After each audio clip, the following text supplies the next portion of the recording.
a gente se engana ou a gente é enganado pelo diabo, e a minha tese aqui é exatamente essa, que o diabo nos engana através do pecado, fazendo com que a gente não dê atenção àquilo que é realmente importante. E eu vou fazer essa pergunta e vou usar todo o tempo de hoje para respondê-la. E vou reprisar aqui, recapitular aqui, 3 tópicos que eu comecei a semana passada, mas eu não terminei, e aí eu dou sequência na nossa reflexão. Como o pecado usa a lei de Deus para nos enganar? Irmãos, eu não vou fazer conexão com nada, eu só vou usar o tempo para poder explicar isso aqui, tá? Primeiro, ele faz isso nos induzindo a fazer mau uso da lei. Lá em 1 Timóteo 1:8, o texto diz lá que a lei é boa se alguém usa dela de maneira legítima. Então, se alguém faz um bom uso da lei, a lei é boa, mas a pessoa talvez não faça um bom uso, né? Paulo está dizendo de maneira muito clara que não há dúvida quanto à questão da lei, ela é boa, né? O problema não é a lei, o problema é que quando o pecado entra em cena, ele faz com que a gente faça mau uso da lei. E ele faz isso de 2 formas, querido. Uma maneira do pecado nos levar a fazer mau uso da lei é nos persuadindo de que nada importa senão os atos e ações. Os desejos, as imaginações, essas coisas não valem. Nós já trabalhamos muito isso. Essa era uma realidade que os judeus sofriam com ela, porque eles pensavam exatamente isso aqui. Eles não acreditavam que aos nossos pensamentos, às nossas imaginações contavam. Eles achavam que isso não tinha valor. Só tinha valor se você praticasse o ato, se você pensasse em fazer, mas não fizesse, estava tudo bem com você. Então, é uma das maneiras que o pecado nos leva a fazer mau uso da lei. Ele meio que burla o sentido do texto, né? Levando que as pessoas a pecarem achando que está tudo bem com eles. A segunda maneira de ele fazer isso, e um exemplo claro disso, irmãos, eu sempre gosto de citar, é uma palavra que a gente precisa relembrar constantemente, né? Lá em Filipenses capítulo 3, no versículo 6, Paulo diz assim, olha, ele está falando dele antes de conhecer Cristo, né? E aí ele diz assim, olha, segundo o zelo, eu era perseguidor da igreja. Segundo a justiça que há na lei, ele está dizendo, eu era irrepreensível. E aqui nós temos uma dimensão desse engano, querido, na vida do ser humano. Paulo acreditava verdadeiramente que a sua obediência à lei era perfeita, querido. E isso só serve para retratar o poder do pecado e do engano do pecado na vida do ser humano. A segunda maneira que o pecado nos leva a fazer mau uso da igreja, querido, da lei de Deus, acontece da seguinte forma, tá bom? É quando a gente cai em pecado e a nossa consciência começa a nos acusar. Quando isso acontece, o pecado vem dizer assim: olha, de fato, você está certo, você pecou, você falhou. Lembre-se de que a lei de Deus é santa, é justa e boa, e você transgrediu essa lei. Portanto, você está numa situação para a qual não há esperança. Você percebe o que é feito aqui? Você pecou realmente. E já que você pecou, você está sem esperança. E já que não há esperança para você, você pode continuar pecando. Já pecou mesmo, entendeu? Já enfiou o pé na jaca, agora fica tranquilo. Era para não fazer, mas você já fez, agora você pode continuar fazendo. É uma forma de engano. Na verdade, irmãos, isso é interessante isso, como as pessoas de fato acreditam nisso. As pessoas, elas cometem determinado tipo de pecado e elas acreditam que, pelo fato de ter feito aquilo, não há mais esperança para elas. Nem Deus vai perdoá-las. Eu já ouvi pessoas me dizendo isso pessoalmente, pastor, nem Deus vai me perdoar, pastor, nem Deus vai querer me perdoar. Depois de tudo que eu fiz, essa pessoa foi enganada pelo pecado. Ela foi iludida pelo pecado. E agora, por causa do mau uso que ele está fazendo da lei, ele continua vivendo a sua vida pecaminosa, acreditando que não tem mais jeito para ele. A segunda maneira pela qual o pecado usa a lei de Deus para nos enganar é através daquilo que a gente chama de antinomismo ou antinomianismo. É uma palavra esquisita, querido, mas funciona mais ou menos assim. Nós pecamos, e estamos conscientes de que quebramos a lei. Então o pecado, vindo como um anjo de luz, ele diz: você pecou e quebrou a lei. Mas não se preocupe. Procure compreender que onde abundou o pecado, superabundou a graça. Você percebe? E, novamente, deixa eu fazer um esclarecimento aqui para vocês, irmãos. Eu sei que isso pode soar um pouco estranho, mas na minha cabeça, irmãos, pecado e diabo são duas palavras que eu não posso nem separá-las, entende? Assim como não dá para separar a graça de Jesus. Quando eu falo que eu sou salvo pela graça, eu estou falando do sacrifício de Jesus Cristo. Então, quando eu falo que o pecado me enganou, eu estou dizendo que o diabo me enganou. Eu vou usar bastante, vou intercalar essas palavras, pecado e diabo aqui, como se fosse a mesma coisa, tá? E eu não estou exagerando, irmãos, não é um exagero, e também não acredito que seja uma forçação de barra interpretativa relacionar pecado com o diabo. É só você voltar para o Éden, querido, antes do homem cair, antes do pecado alcançar o ser humano. Como é que o pecado alcançou o ser humano? O diabo seduziu Eva, enganou ela, e ela desobedece a Deus. Então nós temos ali um ser maligno que está tentando o homem, né, de forma genérica aqui, e quando o homem cede à tentação do diabo, o pecado entra em cena. O pecado, eu diria, é essa junção, né, da ação sedutora do diabo na vida do ser humano e, paralelo a isso, o homem cedendo a essa sedução. Isso dá lugar ao pecado, irmãos. Então não tem como separar as duas coisas. Tá, o pecado está usando a palavra de Deus para incentivar as pessoas a continuar praticando o pecado. Você pecou, você quebrou a lei de Deus, mas não se preocupe. Procure compreender que onde abundou o pecado, superabundou a graça. Romanos 5:20. Você não tem nada com que se preocupar. Quanto mais consciência você tiver do seu pecado, mais abundante será a graça. E num sentido, quanto mais você pecar, mais a graça operará em seu caso. Você é um salvo, você está debaixo da graça, e assim o que você fizer não importa mais. Lembra lá vou puxar aqui, que diremos então? Continuaremos no pecado para que a graça aumente ainda mais? É um pensamento, querido. E vou um pouco além. É um pensamento lógico. Onde abundou o pecado, superabundou a graça. O pecado chegou no lugar, a graça veio de maneira avassaladora. Então, onde o pecado se manifesta, a graça vem de maneira avassaladora. Então, nós vamos continuar pecando para que a graça de Deus continue se manifestando. É um pensamento lógico. Só que é uma lógica maligna e não uma lógica divina. Tá? Antinomianismo, irmãos. Isso tem sido uma praga no seio da Igreja do Senhor. Eu citei aqui, falando sobre isso, da Andressa Urach, de como ela justifica a sua prática pecaminosa usando exatamente esse texto, a graça de Deus. Eu sou salvo pela graça de Deus. Jesus é um Deus de amor, não vai me condenar por causa do que eu faço, até porque é o meu trabalho, eu gosto do meu trabalho, né? A terceira maneira, querido, de o pecado nos enganar é criando dentro de nós um antagonismo para com a lei, fazendo-nos achar que Deus é contra nós. Eu estou indo rápido porque isso aqui eu já ministrei, tá? Isso aqui eu ministrei a semana passada, então eu entrei nos detalhes da semana passada. Quando chegar, que é agora o quarto ponto, aí a gente vai um pouquinho mais devagar, tá? Eu vou entrar um pouco mais em detalhes nos textos. O pecado faz com que a gente pense que Deus é contra nós. Ele gera dentro de nós um antagonismo à lei de Deus e, consequentemente, ao próprio Deus. Lembra lá no jardim, irmãos? Gênesis 3:1. Mas a serpente, o mais sagaz que todos os animais selváticos que o Senhor Deus tinha feito, disse à mulher: é assim que Deus disse? Não comereis de toda a árvore do jardim? E você percebe aqui que na fala do diabo, querido, ele está gerando no coração da mulher com a sua fala uma indisposição para com Deus, entendeu? Toda vez que a lei de Deus nos proíbe de fazer alguma coisa, o pecado vem e diz: está vendo? Deus é um estraga-prazer. Ele faz isso porque é um tirano e não quer que você seja feliz.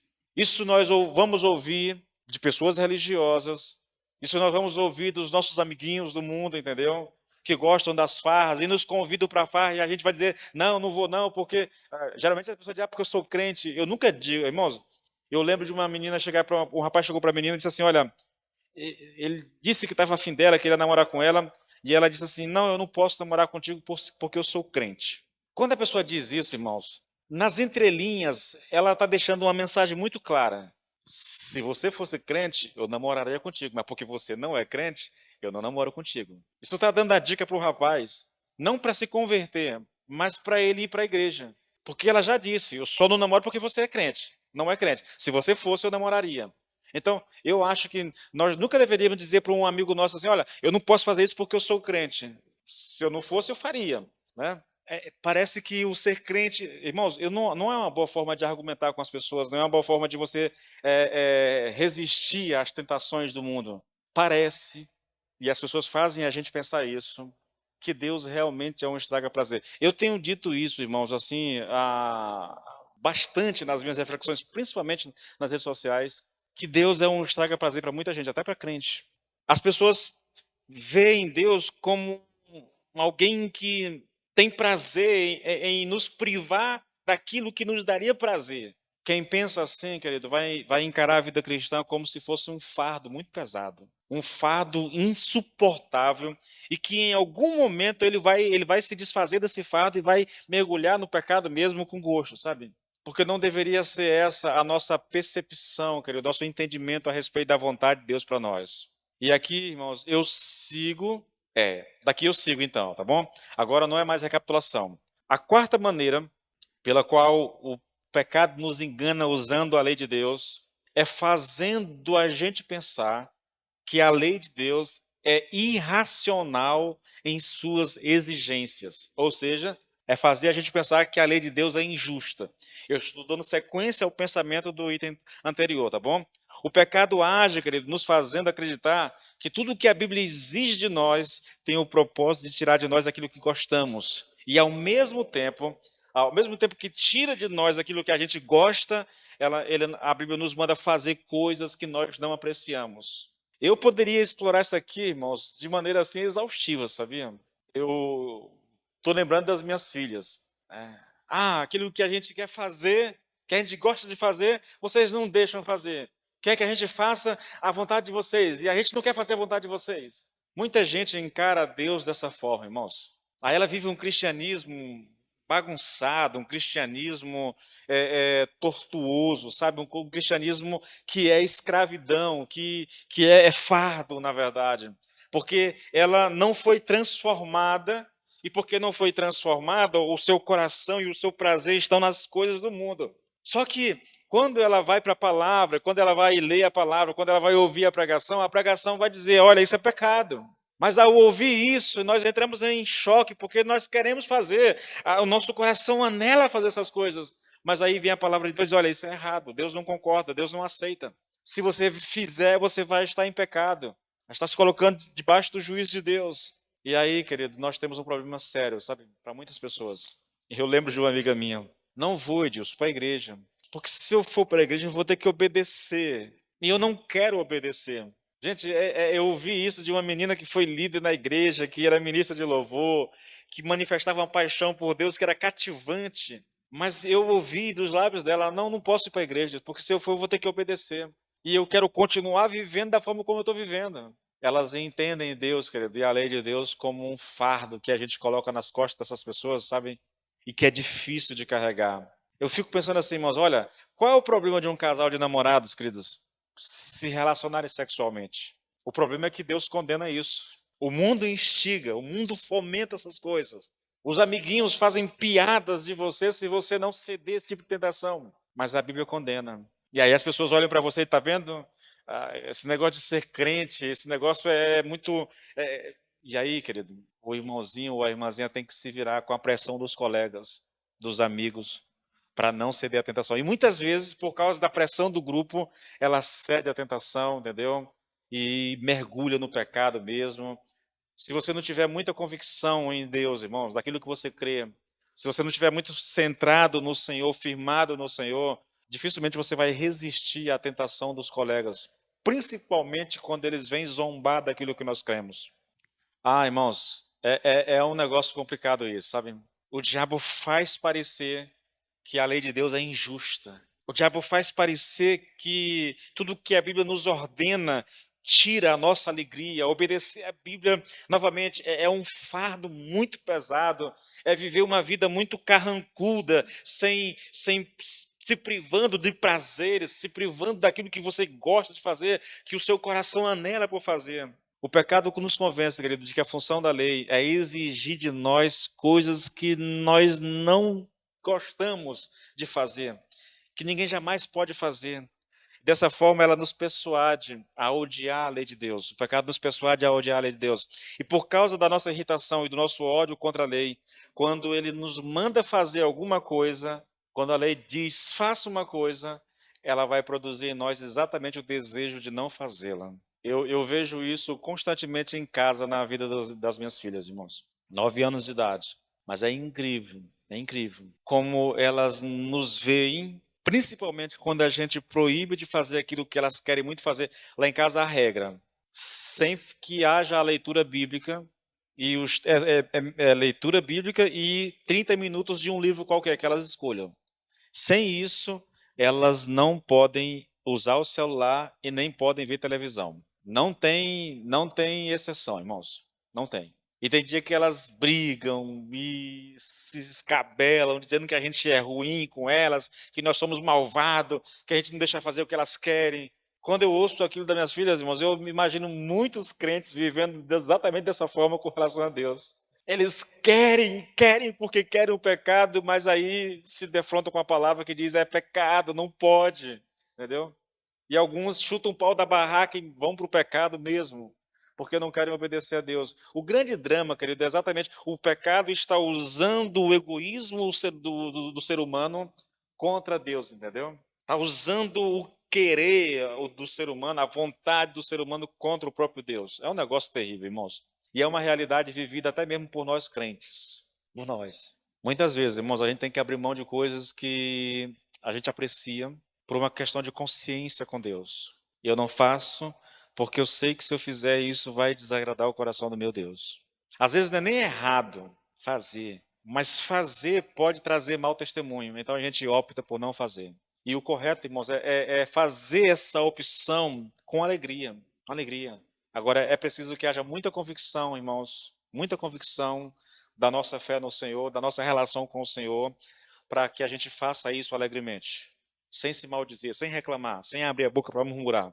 Tá? A outra forma de engodo do pecado é a maneira como ele nos engana a respeito de nós mesmos, irmãos. O pecado é o maior poder existente na terra depois do poder de Deus. O pecado é provavelmente o maior inimigo que o ser humano tem. Eu já disse, o pecado é filho de uma ação maligna com uma ação humana. Negócio estranho isso, tá? Gênesis capítulo 3, novamente, versículo 1. A serpente era a mais astuta de todas as criaturas que o Senhor Deus tinha feito. Ela aproximou-se e perguntou à mulher: é verdade que Deus disse que não deviam comer do fruto de nenhuma das árvores do jardim? Você percebe aqui o que o diabo está fazendo, irmãos? É como se ele chegasse assim e dissesse: por que Deus estabeleceu esse limite? Por que, Eva, ele privou você de uma coisa tão desejável como a fruta? Né? Por que é preciso haver limite para o que você pode fazer? Ele está provocando os desejos do coração daquela mulher. O diabo está dizendo assim: olha, isso é um insulto à natureza. Imagine, irmãos, imagine, a cena se dá ali, provavelmente era uma serpente, e ela está ou na árvore ou do lado da árvore, e Eva está ali conversando com a serpente, e o diabo está apontando para o fruto da serpente. A Bíblia diz que o fruto era agradável aos olhos, entendeu? Era algo bonito, tinha uma beleza ali envolvida. E o diabo está dizendo assim: olha, você foi destinada para a liberdade, Deus está contra você, afirme a sua personalidade, viva a sua vida, você pode muito bem cuidar de si mesmo e governar a sua própria vida. Como, Eva? É isso que ele está fazendo, irmãos, aqui. Ele está enganando Eva a respeito de si mesmo. Você pode. Você é dona da sua vida. Não vai ter problema se você comer. Deus disse que vocês vão morrer. Não, se vocês não vão morrer. Ele está seduzindo ela, querido. Está enganando ela a respeito de si mesmo e está enganando também Eva a respeito do caráter e das intenções de Deus para com Eva. Porque foi que Deus deu o mandamento? Não coma, porque no dia que você comer, você morrerá. O mandamento tinha a intenção de proteger a vida do casal. E o diabo vem e distorce tudo isso, querido. Distorce tudo isso. Ainda falando, querido, do engano do pecado contra nós mesmos, o pecado está sempre sugerindo que não reprimamos os nossos impulsos. Ele diz que a lei de Deus é a nossa inimiga, nos proibindo de fazer aquilo que nós gostamos de fazer e aquilo que nos dá prazer. Na verdade, existe um ensino, querido, entre aqueles que não são cristãos, de que nós nunca devemos ter sentimento de culpa, né? Jamais, não pode sentir culpa. Por isso, porque o sentimento de culpa ele faz violência à nossa personalidade. Na verdade, irmãos, se diz que nós devemos satisfazer os nossos instintos e fazer o que nós gostamos de fazer. Porque se nós reprimirmos os nossos instintos, nós podemos até mesmo adoecer e viver uma vida infeliz. Eu estava estudando sobre isso há uns dias atrás e eu resolvi fazer uma pergunta no chat GPT, e eu fiz uma pergunta. Eu só vou pensar aqui uma conversa que eu tive com o chat GPT a respeito do pecado e a psicologia, porque os psicólogos eles não consideram o pecado como nós consideramos, entendeu? Eles não tratam o paciente pela perspectiva moral do pecado. Eles tratam disso de uma outra forma. Aí eu quis me interar sobre isso e fui conversar, fazer algumas perguntas no chat GPT, e eu fiquei interessado, me interessou, irmãos, as respostas que deram, e eu pensei aqui algumas coisas para colocar com vocês. Olha só, eu fiz a pergunta: poderia me explicar como a psicologia lida com o pecado? Eu estou perguntando para a inteligência artificial, tá bom? Aí, olha a resposta. A psicologia é uma ciência que se concentra na compreensão e no estudo do comportamento humano, processos mentais, emoções e desenvolvimento pessoal. Ela não trata o conceito de pecado da mesma forma que a religião ou a teologia, que geralmente envolve crenças e sistemas morais baseados em doutrinas específicas. Até aqui, tudo bem, tá bom? O termo pecado é predominantemente utilizado dentro do contexto religioso para descrever a transgressão ou violação de leis ou princípios divinos. Ele está associado a ideias de moralidade, ética e valores espirituais. As religiões muitas vezes consideram o pecado como algo que ofende a divindade e pode ter consequências espirituais como culpa, arrependimento, punição ou perdão. Aí ele vai dizer: a psicologia, por sua vez, prefere abordar os comportamentos humanos e questões morais de uma perspectiva mais empírica e científica, evitando juízos de valor com base em sistemas de crenças específicos. Em vez de tratar o conceito de pecado, a psicologia pode examinar questões relacionadas à moralidade, ética e comportamento humano dentro de contextos sociais, culturais e individuais. Sabe o que está dizendo aqui? Foi a pergunta que eu fiz. Quando eu disse assim: então, para a psicologia, o pecado é algo inexistente, porque é exatamente isso que ele está dizendo. Para a psicologia, o pecado não existe. Foi o que eu perguntei. Olha a resposta, correto, está certo. Na psicologia, o conceito específico de pecado como uma violação de leis divinas ou princípios morais estabelecidos por uma autoridade religiosa não é tratado como uma realidade objetiva. Não existe, tá bom? Em outras palavras, a psicologia não considera o pecado como um conceito universalmente válido, pois é uma noção que se baseia em crenças e sistemas morais específicos. Novamente, ela vai dizer que a psicologia prefere abordar o comportamento humano dentro desses processos mentais, aquela coisa toda. Aí eu fiz uma outra pergunta: como a psicologia trataria alguém que está lidando com um sentimento de culpa? O sentimento de culpa, ele é fruto do pecado, entendeu? Quando a gente erra, naturalmente você sente culpa por causa do erro. E como é que a psicologia trata disso? Olha a resposta, queridos. Quando uma pessoa está lidando com o sentimento de culpa, a psicologia aborda essa questão de maneira empática e compreensiva. O tratamento psicológico pode variar dependendo da gravidade e das causas subjacentes do sentimento de culpa, mas geralmente envolve as seguintes abordagens. E se você quer aprender um pouco de psicologia, de aconselhamento, escute isso aqui. Quais são as abordagens? Primeira, escuta ativa. O psicólogo oferece um espaço seguro para que a pessoa expresse seus sentimentos de culpa sem julgamento. Através da escuta ativa, o terapeuta demonstra interesse genuíno e empatia, permitindo que o indivíduo se sinta compreendido e envolvido. Agora, o segundo passo, exploração das causas da culpa. O terapeuta ajuda a pessoa a identificar as origens do sentimento de culpa, buscando compreender as experiências ou eventos que podem ter desencadeado ou contribuído para esse sentimento. O próximo passo, querido, o psicólogo pode auxiliar o indivíduo a examinar suas crenças e valores morais que podem estar influenciando o sentimento de culpa. Isso pode desenvolver a reflexão sobre padrões culturais, religiosos ou familiares que afetam a percepção de comportamentos como certos e errados. É lógico, né, querido? A cultura, a religião, a família é o que vai desenvolver em nós esses conceitos do que é certo e do que é errado. Então, se na minha família é ensinado uma criança, eu ensino uma criança que mentir é errado, mentir é pecado, então quando ela mentir, ela vai se sentir culpada, entendeu? Se eu ensino a ela que você deve tratar as pessoas de maneira respeitosa e ela trata alguém de forma desrespeitosa, ela vai se sentir culpada por ter feito alguma coisa errada. Isso, ao longo da vida de uma pessoa, vai desencadeando alguns sentimentos de culpas na vida dela. Isso pode afetá-la emocionalmente, com toda certeza, entendeu? Levando ela a uma situação que ela precisa de ajuda. Só que se ela vai a um psicólogo, aí o psicólogo vai sondar essas causas. Olha só, irmãos, vamos aqui, ó, o próximo passo, querido, olha. Trabalhar na construção da autoaceitação e autocompaixão é fundamental para superar o sentimento de culpa. O terapeuta ajuda a pessoa a desenvolver uma atitude mais compassiva consigo mesmo, entendendo que todos cometem erros e que é possível aprender com eles. Irmãos, aí segue aqui uma série de coisas, irmãos. Tá, as estratégias de enfrentamento. Como é que o terapeuta vai enfrentar esse problema? Olha só. O terapeuta pode ensinar estratégias de enfrentamento saudáveis e construtivas para lidar com o sentimento de culpa, como aprender a perdoar a si mesmo. Meu filho, você está se sentindo culpado? Então aprenda a perdoar a si mesmo. Todo mundo comete erro, é normal cometer erro, entendeu? Perdoe a si mesmo.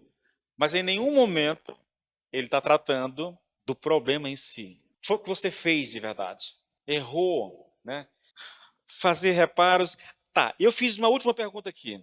Olha só, queridos. A identificação, deixa eu só pegar aqui isso. Irmãos, é muito interessante isso. Eu fiz essa pergunta aqui. Qual seria o procedimento? O cara está lá com sentimento de culpa, isso está afetando a sua vida emocionalmente, ele está com alguns distúrbios já, entendeu? E ele vai ao terapeuta, e aí o terapeuta ajuda e tudo, descobre que ele está com sentimento de culpa. Aí eu perguntei o seguinte: qual seria o procedimento se o sentimento de culpa estivesse relacionado às suas crenças? O terapeuta fez lá uma sondagem e descobriu que o que está causando a culpa nele são as crenças que ele tem, aprendidas na igreja, através da palavra de Deus e tudo mais. Como é que esse terapeuta deve tratar esse paciente? Olha a resposta, queridos. Isso aqui é interessante. Se o sentimento de culpa estiver relacionado com as crenças pessoais, o tratamento psicológico pode envolver uma abordagem específica para explorar essas crenças e seu impacto no sentimento de culpa. Aí ele destaca aqui algumas etapas nesse processo. A primeira é identificação e exploração das crenças. O psicólogo ajudará a pessoa a identificar as crenças específicas que estão associadas ao sentimento de culpa. Isso pode envolver questionar a pessoa sobre quais princípios ou valores ele acredita ter violado e como essas crenças se desenvolveram ao longo do tempo. Agora, o exame das origens das crenças. O terapeuta pode investigar como essas crenças foram adquiridas. Algumas crenças podem ser enraizadas na educação familiar, em experiências de vida ou em influências culturais e religiosas. Compreender a origem das crenças pode ajudar a pessoa a reconhecer sua influência sobre o sentimento de culpa e a avaliação da realidade dessas crenças. O psicólogo pode encorajar a pessoa a analisar criticamente suas crenças e a considerar se elas são realistas ou se estão baseadas em padrões irreais de perfeição ou expectativas impossíveis de serem alcançadas. E aqui ele começa a entrar no campo da subjetividade, querido, e aí o negócio desanda. Irmãos, é interessante isso. Sabe, eu penso que existe um momento da nossa vida, dependendo daquilo que a gente está passando e do problema que a gente está passando, emocional, que a gente deva buscar, assim, ajuda profissional. Eu não sou contra, não, tá bom? A única questão que me faz questionar essa prática, querido, é que eles não consideram a Bíblia como palavra de Deus. Na verdade, há uma. Eu não sei como é que a gente chama isso. No código de ética do psicólogo, há um item lá que proíbe o uso da Bíblia ou citação da Bíblia. Hã? O Conselho Regional de Psicologia, né, proíbe que o psicólogo faça uso de meios religiosos para ajudar os seus pacientes. Então, o psicólogo pode muito bem, sim, saber descobrir qual é a causa do seu problema, mas muitas vezes eles não conseguem tratar o problema. Eu não estou fazendo crítica, querido. Eu já ajudei algumas pessoas, já conversei com pessoas, já lidei com pessoas, já levei pessoas a psicólogos, entendeu? A buscar ajuda. Já fiz isso. Nenhuma, não foi só uma nem duas vezes, não. Já fui. Agora eu tenho consciência de que boa parte deles, até eles fazem um diagnóstico correto do que a pessoa tem. Talvez eles achem as causas daquilo, mas eles não sabem lidar com o tratamento disso. Porque não leva o pecado em consideração, porque vai tentar racionalizar a crença de uma pessoa, vai tentar amenizar o efeito da crença na vida de uma pessoa. Isso não é bom, querido, não é bom. Bom, toda essa questão, irmãos, para falar a vocês a respeito. Eu vou fechar isso aqui porque eu não preciso mais disso. Vamos lá. Isso. Eu estou falando aqui a respeito do pecado, querido, e de como ele nos engana a respeito de nós mesmos. Tá? E sim, se nós erramos, irmãos, se nós pecamos, nós vamos sentir culpa. E se nós erramos e pecamos e nós não sentimos culpa, aí sim nós temos um problema muito sério, tá? Porque eu costumo dizer que o sentimento de culpa, ele é como aquela luzinha no painel do carro, sabe? Você está aqui na estrada, de repente uma luzinha começa a piscar no painel, aquela luzinha está indicando que tem algum problema ali que precisa ser resolvido logo, tá? A culpa é isso, irmãos. A culpa é essa luzinha piscando na nossa consciência, dizendo: tem alguma coisa de errado com você, tem alguma coisa de errado com você, procure saber o que está acontecendo. Tá?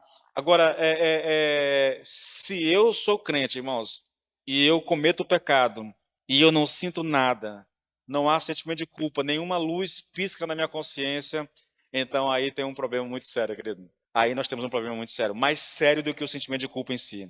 Outro engano do pecado, querido, é a respeito dele mesmo. Ele nos engana a respeito de nós mesmos, mas também nos engana a respeito dele mesmo. Ele faz isso se apresentando de maneira muito atraente. Gênesis 3:6. Olha só.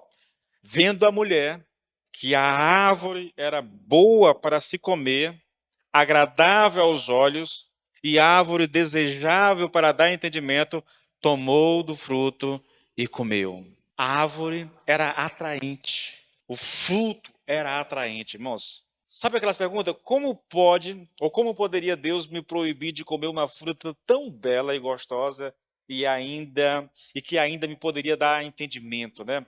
Que Deus é esse que diz me amar, mas me proíbe de comer da melhor árvore do jardim? São questionamentos, querido, que mesmo não estando no texto, a gente imagina que o diabo tenha feito para enganar Eva, sabe? Mas ele não te ama. Está aqui, essa é a árvore mais bonita do jardim, é o melhor fruto do jardim, e no entanto Deus te proibiu de comer. No texto que nós estamos estudando, querido, em Romanos 7 aqui, Paulo diz que o pecado o enganou. E a verdade é que ele continua enganando as pessoas, apresentando a elas aquilo que é atraente, belo e sedutor. Assim é o pecado, irmãos. Ele chama a nossa atenção para aquilo que te pode dar prazer e satisfação, mas ele esconde propositalmente as consequências disso. Lembra do que ele disse para Eva?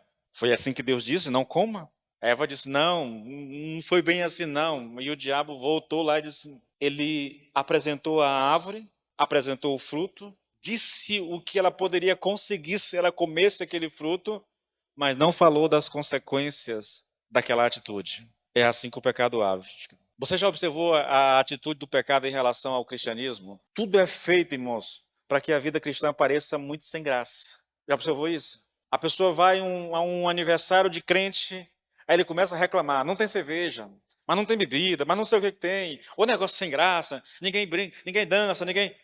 E aí parece, você vai a um culto, irmãos, dependendo da igreja, tem igrejas que são muito festivas até, né? Aí até atrai um pouquinho, mas quando a igreja não é, ou quando você vê um culto terça-feira, que você chega aqui 7 horas, você ora de 7 às 8, é só oração de 7 às 8, e de 8 às 9 você só ouve a palavra. Imagina um descrente vir aqui, irmãos, ele vai se sentir constrangido, perdido, entediado, doido para terminar o culto, para ele ir embora daqui, porque é um ambiente chato, entendeu? Entretanto, quando a gente olha para o mundo, irmãos, quão atraente é o mundo com as suas festas. Você olha as pessoas se divertindo, querido. Elas estão sorridentes, elas podem beber, elas podem dançar, sair com um e com o outro, sem nenhuma restrição, sem nenhum sentimento de culpa. Você olha as fotos nas redes sociais, entendeu? As pessoas parecem tão felizes, tão alegres. São os prazeres do mundo, querido. E muitas vezes o diabo chega, ou o pecado chega nos teus ouvidos e diz assim: olha, tá vendo? Isso aí é que é vida. Isso aí que é curtição, na verdade. Ser crente é um negócio muito chato, é um negócio muito tedioso. Você consegue entender, querido? Nós estamos falando do engano do pecado, irmãos. Ele nunca te mostra as consequências de uma vida desregrada. Mostra apenas o lado bom. Ele nunca vai te dizer que fruto de uma festa, de diversão e de muita bebida, você pode sair dali com uma criança no ventre, uma gravidez indesejada. Você pode sair daquele negócio todo com uma doença sexualmente transmissível. Que as diversões e os prazeres desse mundo podem destruir a família, destruir casamentos, entendeu? Que essas coisas podem gerar morte. A pessoa sai de casa para se divertir, enche a cara, volta para casa, bate com o carro, morre, trazendo dor para a família. Doenças psicossomáticas como fruto, querido, desse prazer mundano. Olha, pensa no seguinte, irmãos. Pessoas com sentimento de culpas, porque embora as pessoas dizem, mas a culpa é uma bobagem, você não tem que se sentir culpado, você tem que racionalizar o seu pecado, você tem que levar em consideração, todo mundo erra, afinal de contas, não dê tanta atenção para isso, mas você não consegue esquecer, está ali martelando na tua mente, entendeu? E se isso não é tratado, querido, isso vai gerar doenças psicossomáticas, irmãos. Os prazeres do pecado, eles podem trazer decepções amorosas, entendeu? Pode trazer traições. O pecado, querido, ele pode. Eu lembro demais de um cidadão, um pastor já de idade, lá em Açailândia, ministrando para a gente, ele dizia assim: irmãos, o pecado é bom, irmãos, o pecado é prazeroso. Se não fosse assim, a gente não era tão tentado, a gente não se sentia tão tentado. Mas o problema não é esse. O problema é que quando a gente cede ao pecado, querido, as consequências vão vir. Porque a Bíblia diz que o salário do pecado é a morte. E se você crê ou não crê, isso não faz diferença nenhuma. Vai acontecer, irmãos. Quantas pessoas não estão vivendo, querido, com essas doenças psicossomáticas, ansiedade, insônia, dores de cabeça, constipação, diarreia, essa coisa toda, depressão, gastrite, tudo mais. Fruto, querido, de uma vida pecaminosa, entendeu? Que traz as consequências. Você vai lá, você se diverte, você brinca, você faz pinta e borda, mas a conta vai chegar, não tem jeito, você não escapa disso. É palavra de Deus, irmãos. Onde o pecado chega, querido, ele traz junto consigo a morte, a destruição. Não tem jeito, irmãos. E não importa se você crê ou não crê nisso, vai acontecer. Por um tempo, você pode até desfrutar. Eu gosto muito da parábola do filho pródigo por isso, né? Pai, me dá o dinheiro da minha herança, pai, porque a vida aqui em casa é muito tediosa, é muito chato, tem que fazer isso, seguir regra, cumprir ordem, não sei o que tem. Eu quero viver a minha vida por conta própria, eu quero viver aí em liberdade, me dá meu dinheiro aí. Ele pega o dinheiro e vai para a vida, irmãos. E vai curtir a vida, vai encher a cara, vai desfrutar do prazer sexual, da bebida e tudo mais, até que um dia o dinheiro acaba, irmãos. A conta chega. E quando a conta chega, querido, irmão, não tem lugar melhor do que a casa do pai, entendeu? O pecado nos engana, querido. E nos engana no sentido de nos destruir, de nos afastar de Deus. Por fim, o pecado também nos engana desencorajando e ridicularizando quaisquer pensamento sobre as consequências de uma vida sem Deus. Não tem nada não, vai curtir a vida, vai se divertir, sabe?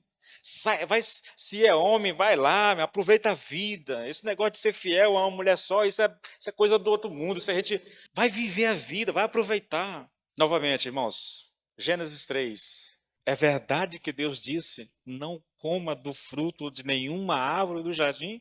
Olha o versículo 4. Então a serpente disse à mulher: é certo que vocês não morrerão. Eu não sei se vocês percebem, querido, mas aqui há um tom zombeteiro, sabe, da parte do diabo. É verdade que Deus disse, ele está escarnecendo, ele está zombando na verdade. Sempre que eu leio essas palavras, irmãos, me vem à mente uma cena. Sabe qual é a cena? A serpente vai lá, pega uma fruta, come da fruta e diz para Eva, tá vendo? Eu não morri. Deus disse que se você comesse, morreria. Estou te mostrando que não é verdade, ele está enganando vocês. Ele não quer que vocês comam, porque senão vocês serão que nem ele. E aí ele vai lá, pega, come e diz, eu continuo vivo, eu não morri. É assim que acontece, querido. É assim que acontece. O camarada, você diz assim, mas eu sou fiel à minha esposa, eu sou fiel ao meu esposo. E o colega vem e diz assim, mas isso é bobagem, não tem nada a ver, eu já fiz isso tantas vezes, não aconteceu nada. Meu esposo nunca soube do que eu fiz, está tudo bem entre a gente. Só que um dia a conta chega, não tem jeito, irmãos, chega, ninguém escapa disso. O arrependimento pode amenizar as consequências disso, mas a conta vem, entendeu? Problemas, discussões, desavenças, vai acontecer, querido. Há um outro texto muito semelhante a esse aqui, irmãos, que está aqui em 2 Pedro. Olha só, 2 Pedro 3, versículo 3 e 4. Antes de tudo, saibam que nos últimos dias virão escarnecedores com as suas zombarias, andando segundo as suas próprias paixões e dizendo, onde está a promessa da sua vinda? Porque desde que os pais morreram, todas as coisas permanecem como desde o princípio da criação. É muito semelhante ao que aconteceu no jardim, irmãos. Pedro está anunciando a volta de Jesus e a destruição do mundo. Aí você percebe que os falsos mestres ouvindo Pedro e dizendo assim, olha, vocês pregadores vivem ameaçando os seus ouvintes com retribuição, com castigo e com desgraça. Porém, vocês estão fazendo isso há séculos e o mundo continua do mesmo jeito como sempre esteve. Eles estão perguntando, onde é que está a promessa da sua vinda? Não disseram que ele estava às portas para voltar? Mas eu ouço esse discurso há tanto tempo. Imagine se diziam isso com relação a Pedro naquela época, imagine hoje, né? Quando alguém anuncia a volta de Jesus, alguém vai dizer, isso aí é conversa para boi dormir. Há tanto tempo que a igreja fala sobre isso, há tanto tempo que os pastores falam sobre isso e nunca aconteceu nada. Escarnece, irmãos. Um dia de prestação de conta, isso é bobagem. Quando a pessoa morre, tudo acaba, definitivamente. Não tem esse negócio de ir se encontrar com Deus num juízo e prestar conta, isso é bobagem. Vida após morte. Alguém conhece aqui o lugar onde esses mortos estão vivendo? Eu nunca ouvi falar de um morto que voltou e disse, isso é bobagem, isso não existe na verdade. Inferno, isso é inimaginável, entendeu? Como pode um Deus de amor mandar alguém para o inferno? Aí o discurso já muda, né? Agora já creem já, mas a questão é, creem num Deus de amor. Irmãos, o pecado sempre vai manusear a palavra de acordo com os seus interesses. Se é para ridicularizar, e se isso é interessante para ele, ele vai ridicularizar. Se é para colocar em xeque, ele vai colocar em xeque. Eu diria a vocês que não há mensagem mais atraente para um falso pregador do que o amor de Deus. Como pode um Deus de amor mandar alguém para o inferno? Ouça o que Lord John diz a respeito disso. Ele fala o seguinte, olha, ele diz que o pecado, como um anjo de luz, fala muito sobre o amor de Deus. Ele dirá qualquer coisa para conseguir fazer você fechar os olhos para as consequências das suas ações e para o fim que a levam, principalmente para a morte eterna, que é onde vão terminar. Sim, irmãos, é assim que funciona, querido. A sedução do pecado, querido, na boca dos falsos mestres, funciona mais ou menos assim. Qual é o sentido da morte de Jesus naquela cruz? Não é senão uma grande exibição, uma representação dramática do amor de Deus. Eles não falam sobre a expiação vicária, eles não falam sobre a retidão e a justiça de Deus, não dizem que ali Deus estava punindo o seu filho para que nós fôssemos perdoados graciosamente, não falam sobre a propiciação, é tudo amor, não há punição. Deus é um Deus de amor e, portanto, viva como quiser, no fim das contas, todos nós vamos para o céu. Há uma doutrina que define isso muito claramente, chamada universalismo. Todo mundo vai para o céu no fim das contas, entendeu? Você quer ver como é que isso funciona mais ainda, irmãos? Pensa na cruz de Jesus Cristo, na cruz do Senhor. Existe evento mais glorioso na história da humanidade, irmãos? O Deus Todo-Poderoso vestido de carne, pregado no madeiro. Ali estava, querido, Deus na sua justiça e na sua retidão, punindo o seu próprio filho. Mas até isso, até esse acontecimento tão glorioso, o pecado por meio dos seus agentes, os falsos mestres, tirou a glória, a fim de nos enganar acerca da função da lei e do próprio caráter de Deus. É assim que o pecado nos engana, irmãos. Ele mostra apenas uma perspectiva distorcida da realidade. Ou, dizendo isso de outra maneira, o pecado mostra apenas um lado da realidade, o lado bom. Curta, brinque, aproveite a vida, viva a vida, sem impedimentos. Faça o que o seu coração manda você fazer, entendeu? Atenda aos seus impulsos, realize os seus desejos. Não vai haver consequência disso. Ah, esse negócio de Bíblia, esse negócio de inferno, essa coisa de condenação eterna, isso tudo é história antiga, mas que ninguém nunca viu falar nada sobre isso, ninguém nunca foi lá e voltou para dizer se isso de fato existe. Cientificamente não existe céu, não existe inferno. E as pessoas começam a argumentar, querido, tudo no sentido de fazer você descrer naquilo que está escrito. Tudo isso se trata do engano do pecado, irmãos. E como é que o pecado nos engana dessa forma, querido? A Bíblia diz que ele faz isso obscurecendo o nosso entendimento. Está lá em Efésios 4:18. Nem vou ler o texto, tá bom? O pecado, ele obscurece o nosso entendimento, querido. Ele impede que nós pensemos com clareza. Ele faz com que nós enxerguemos a vida com as lentes do engano. É assim que funciona, irmãos. Eu diria a vocês que um dos conselhos mais sábios que a Bíblia tem para nos dar, irmãos, é o que está em 2 Coríntios, aqui, capítulo 11, versículo 13 em diante. Paulo diz assim, olha, eu vou ler, essa aqui. Porque esses tais são falsos apóstolos, obreiros fraudulentos, disfarçando-se em apóstolos de Cristo. E não é de admirar, porque o próprio Satanás se disfarça de anjo de luz. E aí segue o texto. Paulo diz, examinai-vos a vós mesmos para saber se vocês permanecem na salvação. Esses anjos de luz, esses falsos mestres, o próprio diabo, o próprio pecado, querido, nos seduz, nos engana, a ponto da gente viver um cristianismo. Irmãos, eu tenho pregado isso tanto nas lives, nas gravações feitas em casa para as redes sociais. Eu tenho trabalhado só isso. O capítulo 2 do livro de Romanos, todinho, querido, é um alerta dessa realidade aqui, do engano do pecado na nossa vida, de como nós, por meio da religiosidade, nós podemos mergulhar numa vida, querido, onde a gente acredita piamente que está agradando a Deus, mas, na verdade, nós estamos nos afastando de Deus cada vez mais, distorcendo o ensino bíblico e fazendo com que a gente creia numa coisa que não é verdade, irmãos.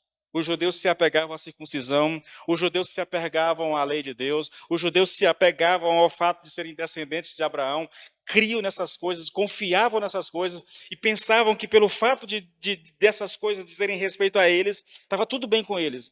Quando Paulo vai dizer que, olha, o verdadeiro judeu não é aquele que o é exteriormente. O verdadeiro judeu não é aquele que é um descendente físico de Abraão. O verdadeiro judeu é aquele que é descendente espiritual de Abraão. O verdadeiro judeu não é aquele que foi circuncidado, querido. O verdadeiro judeu é aquele que crê em Cristo da mesma forma que Abraão creu. Queridos, todas essas coisas que eu estou colocando para vocês aqui, todo esse tipo de engano, toda a artimanha do pecado da nossa vida para nos enganar, tem um propósito muito específico. Qual é? Primeiro, afastar o homem de Deus. Não há dúvida nenhuma que todo o propósito do pecado é afastar o homem de Deus. Assim como fez lá com Adão e Eva, lá no princípio, lembra? Eles pecaram, Deus os expulsou da sua presença. Eles não tiveram mais acesso à presença de Deus. O pecado faz isso. Segundo, irmão, com relação a nós que somos cristãos, o pecado vem, querido, e eu só lamento porque o tempo não dá mais para fazer o que eu queria fazer. O diabo sabe que ele não pode nos destruir lutando contra nós, porque Deus não vai permitir. Eu estou aqui na mente aqui com um texto, irmãos, lá de Balaão, de Balaque, que contratou Balaão para amaldiçoar o povo de Deus, e Deus não permitiu que Balaão amaldiçoasse. E Balaão chegou a dizer, olha, contra o povo de Deus não vale encantamento, não vale a maldição, porque eles têm um Deus que os guarda, que os protege. Então ele foi contratado para amaldiçoar, mas não pôde amaldiçoar, teve que abençoar. Não tinha como lutar contra aquele povo. Mas Balaão teve uma ideia que saiu lá do inferno, aquela ideia, irmãos. Não dá para lutar contra esse povo. Vocês não têm como vencer esse povo, porque Deus não vai permitir que vocês vençam. Mas tem uma forma de vocês enganá-los. Façam com que eles pequem contra o seu Deus, porque aí o próprio Deus deles vai lutar contra eles. Ele dá um conselho ao rei Balaque: pega as mulheres mais bonitas do teu reino e manda elas para o acampamento dos judeus, para que elas seduzam eles, seduzir mesmo, literalmente, irmão. Vai para o sexo mesmo e depois tragam eles para comer as comidas consagradas aos nossos deuses. E foi exatamente isso que aquelas mulheres fizeram. E os judeus cederam à tentação. Tiveram relações sexuais com aquelas mulheres, depois foram para a adoração dos deuses daquelas mulheres, e Deus, que até então estava protegendo eles contra os inimigos, agora o próprio Deus envia uma praga no meio do arraial e mata ali, se não me falha a memória, 70 mil homens. Mil homens. Sabe como a praga acabou? Um líder judeu trouxe uma mulher, midianita, me parece, tá lá, irmãos, a cena deve ser uma coisa assim, se você conseguir imaginar, tá lá Moisés, os líderes chorando diante do Senhor por causa da praga, entendeu? E o cara traz a mulher, entra na sua barraca, na frente dos líderes, sem cerimônia nenhuma, irmãos. Leva a mulher para dentro da barraca e vai fazer sexo com ela. Quando o filho de Abraão viu, filho de Arão, desculpe, eu esqueci, Finéias, parece-me. Quando ele viu aquilo, irmãos, ele não pensou duas vezes, ele se levantou, pegou a lança, e o cara estava tão entretido lá naquele negócio que ele cravou a lança, pegando o corpo dele e dela, cravou os dois no chão, irmãos. E aí a praga cessou. Porque aquele ato de Finéias trouxe de volta a honra de Deus para o arraial. E Deus pôde perdoar aquele povo. É um negócio muito doido, querido. O pecado na vida do crente, ele tem a intenção de nos jogar contra Deus, irmãos. Entenda isso. Quando nós pecamos, querido, nós nos voltamos contra Deus. Sim, Deus é um Deus de amor, com toda certeza, querido. Mas Ele vai ter que lidar com o nosso pecado. Porque Ele nos ama, Ele vai ter que lidar com o nosso pecado. E muitas vezes, querido, a maneira de Ele lidar com o nosso pecado não é muito agradável. Por isso nós pregamos. Por isso nós ensinamos. Evite o pecado. Se pecou e tem consciência, se arrependa. Peça a misericórdia do Senhor, peça perdão ao Senhor. E não permita de forma alguma, querido, que você continue nesse estado de inimizade contra Deus. Porque Ele, como um bom pai, Ele vai ter que te corrigir, Ele vai ter que discipliná-lo. E repito, querido, às vezes a disciplina não é agradável. Tá? Tudo isso, irmãos, essas mensagens todas, todo o ensino bíblico visa a nos levar a uma vida de comunhão e de obediência a Deus. Porque quando nós vivemos em comunhão e em obediência a Deus, querido, nada e nem ninguém vai prevalecer contra nós, porque o nosso Deus vai lutar por nós. Eu espero que você entenda isso, no nome de Jesus, tá bom? Vamos nos colocar de pé. Senhor amado, Senhor meu Deus, nós estamos diante de Ti, Senhor, aprendendo, Senhor. Hoje nós aprendemos como o pecado usa a Tua própria lei, Senhor, para nos enganar, para nos afastar de Ti, para nos fazer voltar a nossa face contra o Senhor, meu Deus, atraindo o castigo, atraindo a disciplina sobre nossas vidas. Pedimos ao Senhor graça e sabedoria para viver uma vida de obediência ao Senhor, Pai, em comunhão, em o nome de Jesus, meu Deus. Dá-nos um coração, Senhor, que anele por Ti, que tenha prazer em Ti, um coração que Te ame, um coração que Te obedeça, um coração, Senhor, meu Deus, Pai, que se alegre em viver para Ti, em o nome do Senhor Jesus. E nos livra da desobediência e do engano do pecado, em o nome do Senhor Jesus Cristo. Amém. Amém.